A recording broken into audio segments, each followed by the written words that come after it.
नसरीन, नसरीन जरा मुझे पानी देना।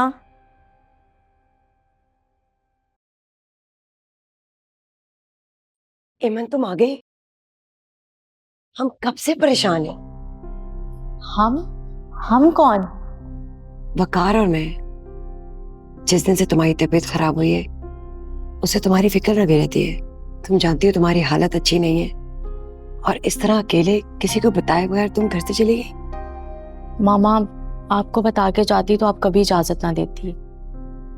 मैं शाहिद के घर गई थी। अंदाजा था मुझे, उसी भूत बंगले में गई हो।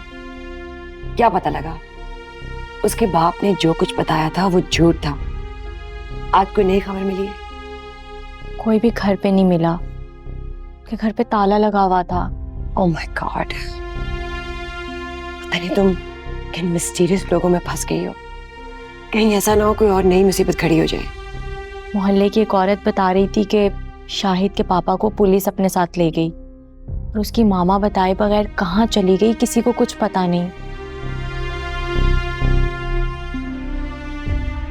एमन, मेरी बच्ची, मेरी बात मानो, भूल जाओ इस लड़के को, मत पीछा करो इसका।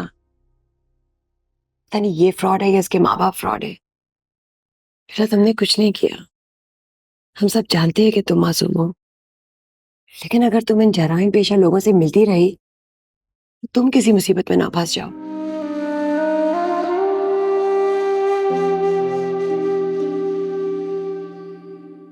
बेटा इस तरह रोने से क्या होगा। इस तरह तुम अपनी तबीयत खराब कर लोगी और इस हालत में तुम्हें अपना ज्यादा ख्याल रखना है ना। तुम अपने साथ लापरवाही करोगी, मत करो ऐसे। तो मामा आप ही बताए ना मुझे, मैं क्या करूं? मैं क्या करूं? बाबा मुझे मुल्क से बाहर जाने की इजाजत नहीं दे रहे। आपके पास कोई हल नहीं? कुछ दिन बाद लोगों के सवालों का जवाब देना मेरे लिए बहुत मुश्किल हो जाएगा। सही कह रही हो तुम, हमें कुछ ना कुछ बहुत जल्दी करना होगा। किस किस को बताएंगे कि ये बच्चा जायज है, हमारा शौहर जायज है जिसका ये बच्चा है। और जब सब कुछ सामने आएगा तो तुमसे शादी कौन करेगा?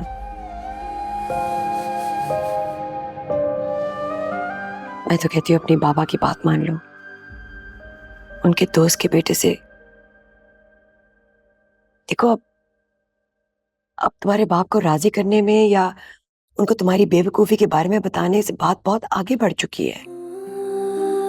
जिस शख्स से तुमने निकाह किया है उसका पता ही नहीं है, वो नशात के चक्कर में बाहर जाके पकड़ा गया, उसे उम्र कैद की सजा हो चुकी है। किस किस को क्या सफाइयां देंगे? खानदान वालों को, मिलने जुलने वालों को। तुमने हमें कहीं का नहीं छोड़ा ऐमन।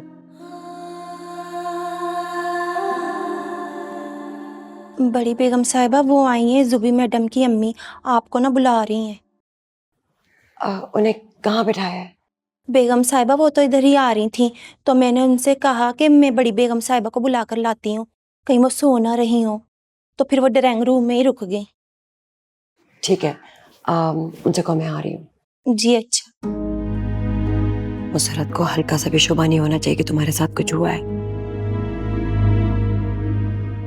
ठीक है मामा, मैं अपने कमरे में ही हूँ, मैं उधर नहीं आऊंगी। तुम उसे जानती भी हो और फिर भी ये कह रही हो?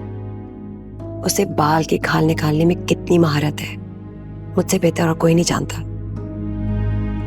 अगर तुम घर पे मौजूद हो और उसे मिलने ना हो तो इस बात का ऐसा बतंगड़ बनाएगी तुम्हारे 14 तबक रोशन हो जाएंगे। इसलिए आके उनको सलाम जरूर कर लेना। वैसे भी तुम्हारे बाप की लाडली बहन है।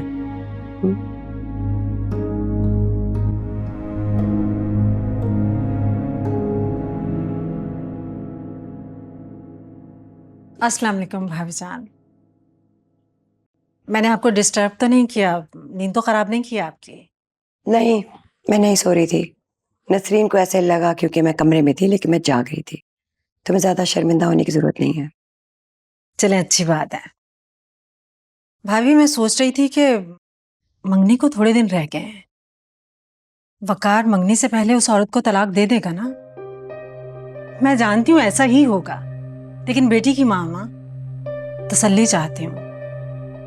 मेरी वकार से इस मौजू पे बात नहीं हुई। तो क्या वकार विरसा को तलाक नहीं देगा? ये क्या कह रही हैं आप?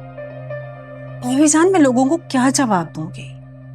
लोग तरह तरह के सवाल तो मुझसे करेंगे ना, और आप अच्छे से जानती हैं लोग बाल की खाल उतार लेते हैं। इस काम में तो तुम खुद लोगों से ज्यादा माहिर हो। मुझे समझ नहीं आ रही तुम चाहती क्या हो, मैं क्या करूं? कमाल करती हैं आप भी। वकार से कहिए मंगनी से पहले विरसा को तलाक दे। ये कोई शर्त है? अगर वो तलाक नहीं देगा तो तुम मंगनी नहीं करोगी?